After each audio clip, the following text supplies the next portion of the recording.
did you know that after the Battle of Mission City, Starscream went over to a nearby power plant to recharge after being injured by the human fighter jets?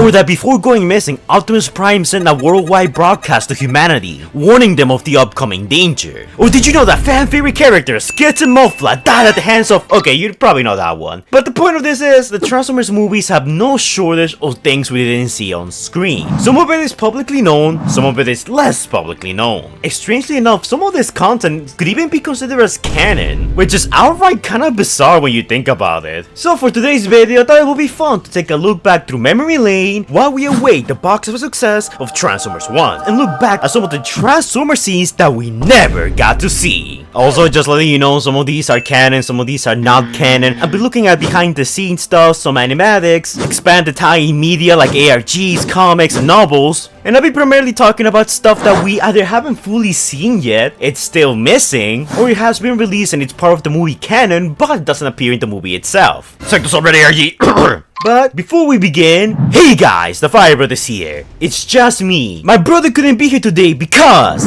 he's being brother napped by Astro Train. Hopefully he won't be put in chains like Astro Train was.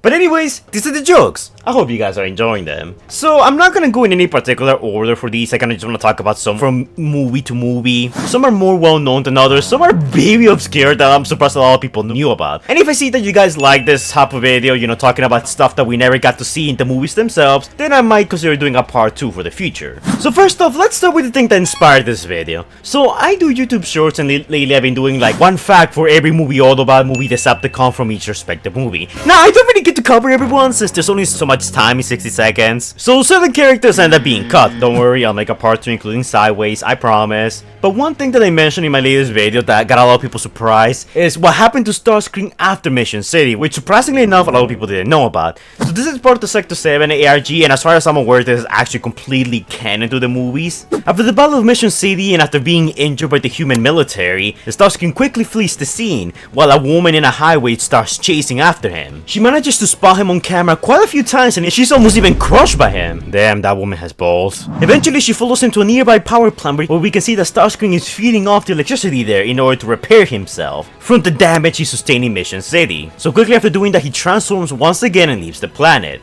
So it's a neat little bit of continuity tying into the post-credit scene of the first Transformers movie with this ARG.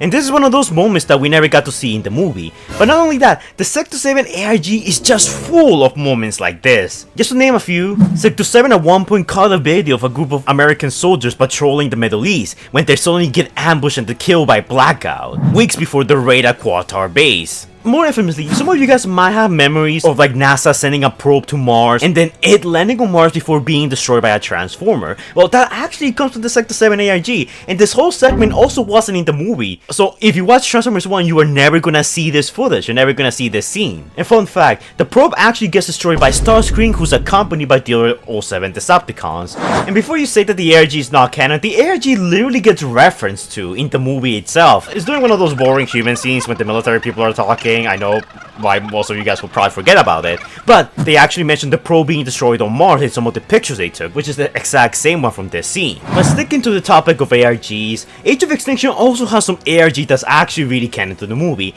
I made a video about it, it's very extensive, very long, but basically the ARG is like a huge propaganda campaign, basically painting the picture of how the world has turned against the Transformers. In the ARG, we get some characters that we never seen before, like Autobot Flash, maybe Wasp, and we even have with its own record the last known picture of Sideswipe in the movie universe, alongside the final days of Ratchet and plenty of other Autobot sightings. However, what's more interesting is that for the Age of Extinction marketing, they released this little news story, which is supposed to be a mock news report on Transformers activity and how the government's trying to crack down on it. All of which wasn't in the movie. And something very interesting is that at the end of this transmission, we get Optimus Prime hijacking the news station and sending a message to humanity. I'll play it right now. People of Earth, we can stay hidden no more. You all are in grave danger. I have sworn to protect this planet and its people. We will not idly watch as you face extinction. People of Earth. This is Optimus Prime's supposed last message to humanity before he goes missing and scans his evasion mode look, which we'll see him use for the first part of Age of Extinction. And god, I wish this wasn't the movie. Or even in the background, I don't know, while Katie's just going around his house, we just see in the news television this play out. That'd be really cool. But no, I guess we have to make room for the Age of Consent joke. Michael Bay, what the f. But speaking of Age of Extinction, let's stay on topic for a bit. We have the infamous Hound and Bumblebee dance scene. So during the hype train for Age of Extinction, some of the TV spots showcase the scene where Tess and Bumblebee start dancing, then Hound joins them, Crosser looks annoyed, and Drift pops his head up and down. That's funny actually. And you know, I kinda wish this was kept in the movie. A lot of people say the same thing, that should have been kept. Because it's nice seeing the Autobots and Decepticons kinda just fool around and, you know, do their own thing when they're not fighting. You know, it's actually pretty interesting. But since we're in the topic of Autobots and Decepticons relaxing, another scene, and this is probably more well known, will be the deleted scenes of Shatter and Dropkick in the Sector 7 base. While they didn't appear in the movie, they were part of the Blu-ray, and it kind of expands on how Shatter and Dropkick spent their time alongside Sector 7. In it, we see Shatter and Dropkick mostly just fooling around and, you know, waiting around bored as they're waiting for human approval to let them in. We see Dropkick scan some missile launchers, which he will later use against Bumblebee in the final battle. And even plays around with a flamethrower for a bit. We also see another scene where it's just supposed to tie into the part where Bumblebee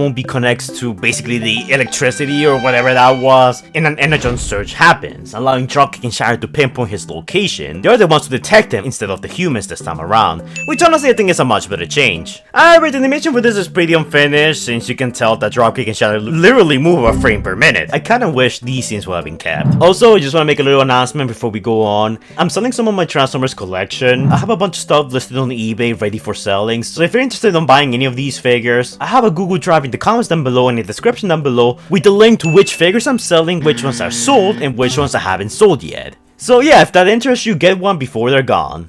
So another scene that we haven't seen in the movie itself, you could say, is the transit scene. Now everyone knows about transit sweep, transit hype. You know, everyone loves transit. We all know about the deleted scene. So why am I talking about it? Well, it's because the transit scene is still missing. This is probably gonna be worth a video in itself in the future. Maybe I'll do it next time for this. Who knows, going more in depth about it. But as it stands right now, the transit deleted scene is still lost media because it hasn't been found entirely. What we have in the Blu-ray is not the complete picture. Because before we ever knew that there was quote-unquote a transit scene out there, we heard leaks and rumors from people that got to see an early screening of Rise of the Beast that the movie started with a scene of Optimus Prime fighting Transit, and that eventually, after the end of that fight, when Transit was at Optimus Prime's mercy, Transit was gonna show a hologram projection to Optimus Prime of Autobots and Cybertron being murdered by the Decepticons as a way to taunt the Autobot leader, before Optimus Prime in anger shoots Transit and kills him. Then drags his corpse to the Hudson River, throws him over the river, and he lands on a pile of Decepticon corpses. Exactly who the other Decepticons are, we still don't know. People have kind of come to the conclusion, well, I personally have come to the conclusion that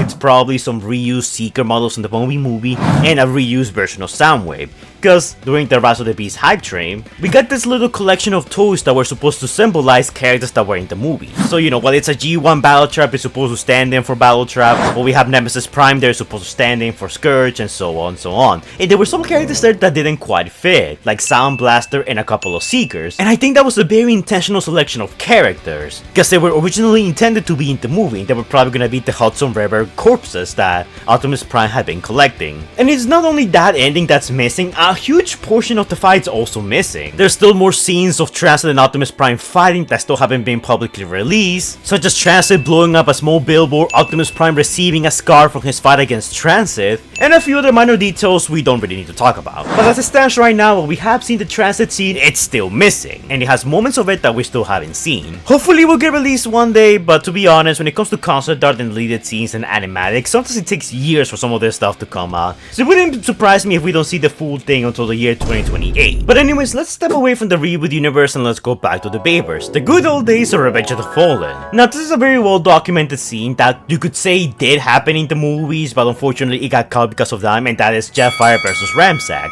So Ramsack was a Decepticon, he had concept art, he had a couple of toys made out of him, and originally when Jetfire teleported the humans, we were gonna see him have a small fight with Ramsack, and he was basically just gonna squash Ramsack to death, because Ramsack was actually pretty small in comparison to Jetfire. It would have been mostly played for comedies, but unfortunately it was cut. However, this fight still stayed around for the novel adaptation, meaning that at the very least an animatic of this should exist out there, we just haven't found it yet. Who knows, maybe in a couple of years we'll see Ramsack in Studio Series concept art. Now that would be something. Speaking of Revenge of the Fallen, another big moment that we know made it very far into development will be Megatron raising his new army in the Nemesis.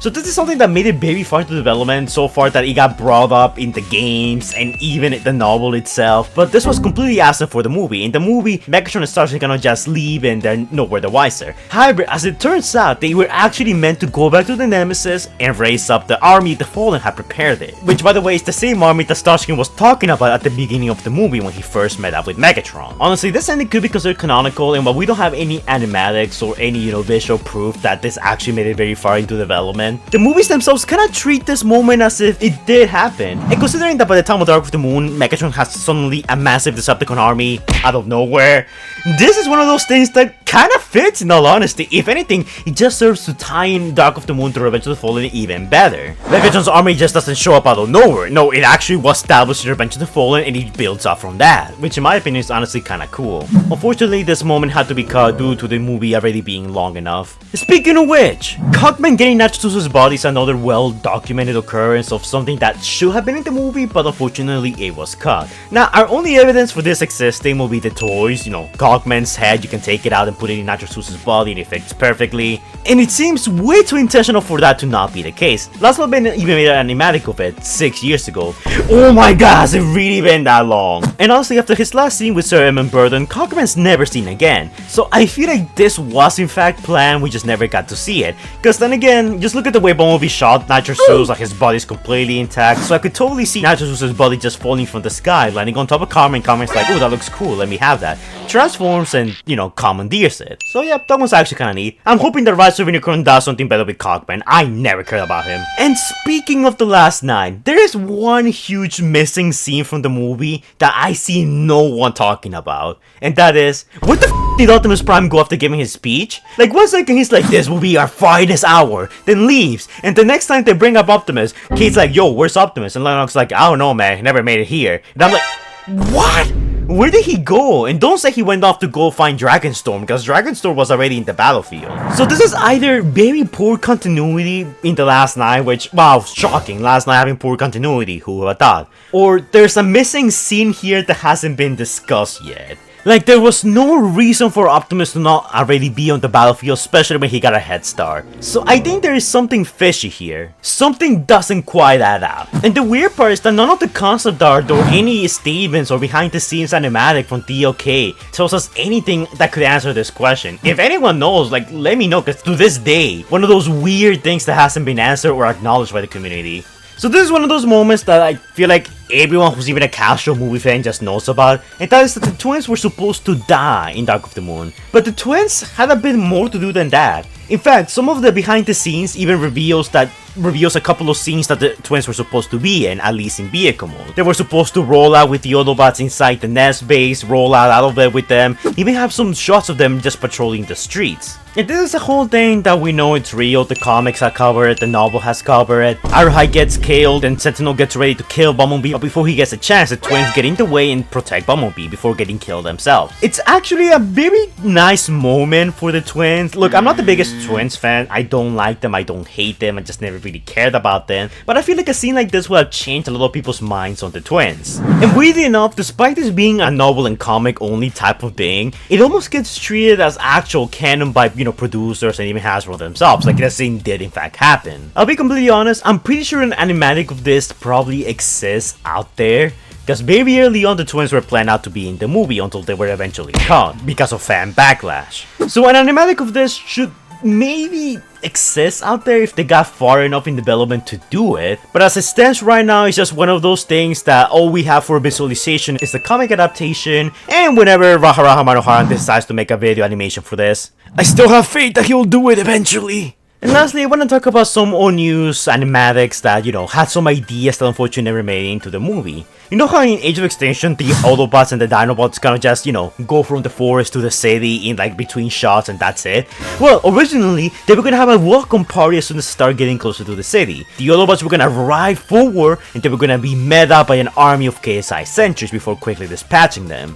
Not gonna lie, the animatics here look pretty sick, and I really wish this was kept. It would make the Dinobot charge just a little extra cooler, giving the Dinobots a bit more to do. As well as showcasing their teamwork by having Optimus literally use his shield to shield the Dinobots as they're charging forward. That's kinda cool, and seeing them all charge together, like actual charge together and not just show up one at a time, is actually kinda cool. This is one that also kinda shocked me, but originally, Jode was not the one who was gonna power up Optimus Prime into his jet power state. Originally, Ratchet was gonna do that, and according to this animatic, Ratchet was gonna use the Force to force push Jetfire's parts into combining with Optimus, which I'm not gonna lie, this looks a little weird. I'm not sure how I feel about it. Like, I like that Ratchet's the one doing it, because then again, Ratchet needs something to do in this movie, because he hasn't really done much in the movie. But then again, the way he just suddenly commands the Force is kind of weird. Like, say what you want about Joe, but at least he was a new guy, and he had like a new type of weapon that you could maybe suspension of disbelief say that he made more sense. Hell, still better than the comic adaptation where Ratchet literally just dismembered Jetfire to power up Optimus. So this is one of those moments that I'm actually kinda glad we didn't see. And to wrap up this video, I think it's best if I do it with everyone's favorite bad cop, Barricade. So like we all know, Barricade kinda went missing in 07, very infamously. Michael Bay kinda just forgot about him. Originally, apparently he was planned out to participate in the final battle. This is early animatic where he shows Barricade fighting Bumblebee. Well, he kinda just parkours through a wall, does a flip, and gets ready to fight. Now, the comic and novel adaptation just had Barricade being rammed off the highway either by Ironhide or Optimus Prime, pick your poison, and that's seemingly the excuse they gave him for not participating in the movie. The plot thickens some more when you take a look at the video game, where Barricade participates in the Autobot campaign. He fights Bumblebee in the final battle before getting knocked unconscious, while in the Decepticon campaign, he fights Jazz and kills him, which is a very interesting choice, because you'll figure if that he's gonna be killing anyone in the final battle, it will probably be Bumblebee. It's all very weird when you actually start to think about it. So is it possible that Barricade had a scene out there that we never got to see? You know, him participating in the final battle? It is possible, but who knows? Barricade is such an enigma, especially with him disappearing and coming back all the time. The 07 movie is a movie that went through so many changes, especially during early development. Originally, the characters were gonna be more, boxy and look more like they did in G1, as opposed to the Michael Bay designs that we all know and tolerate? Question mark? So maybe it was originally planned out for Barricade to participate in the final battle. It's just one of those things that we unfortunately, much like the transit scene, has kind of been lost to time. And most people from that era seem to have forgotten about it entirely. So unless something surfaces, Barricade's final appearance in Mission City is just gonna be one of those things that we never got to see. But yeah guys, that's pretty much it for this video. This is kind of a new thing for me, covering moments that we never got to see in the movies. Some of them which did happen in universe, they were just never shown on screen, and some that just never made it into the movie but seem to have been able to fit in almost perfectly. But alas, it is what it is. If you guys would like me to talk about more Transformers moments that we never got to see in the movies, I'll be more than happy to do so. Maybe I'll make a part 2 where I talk about some older scenes out there that unfortunately, were only exclusive to animatics, happen outside the movies like in video games, ARGs, toys, and the like. So if you have any suggestions, make sure to tell me in the comments down below. Maybe I'll do a video for toy lore, because the toy lore is insane. Just to give you an example of how crazy toy lore is, according to Hasbro, Bro was revived by a piece of the Allspark, escaped America all the way to the Middle East, stayed dormant there until Megatron came back, joined Megatron again, and participated in Operation Firestorm where he fought against Jolt, explaining why Jolt was mostly absent from that fight. Yes, I am not making that up. But yeah guys, that's gonna be it for this video.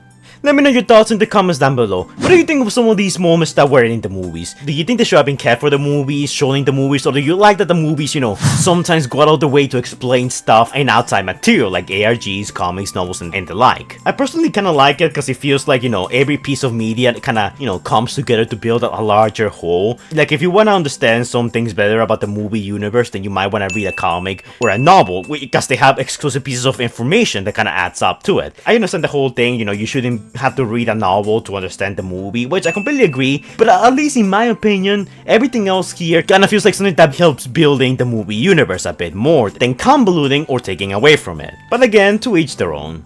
So, yeah. Anyways guys, that's it for this video. Hopefully you all enjoy. As always, don't forget to like, comment, and subscribe. Do the annoying YouTuber stuff that the algorithm likes so much. And I will see you guys in the next video. Stay safe, guys.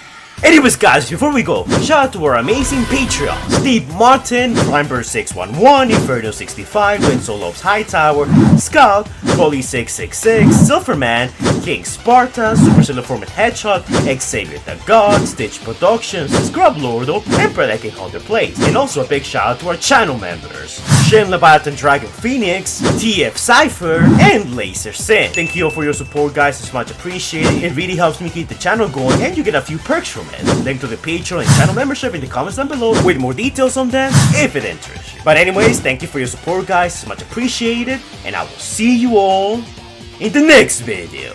Stay safe, guys.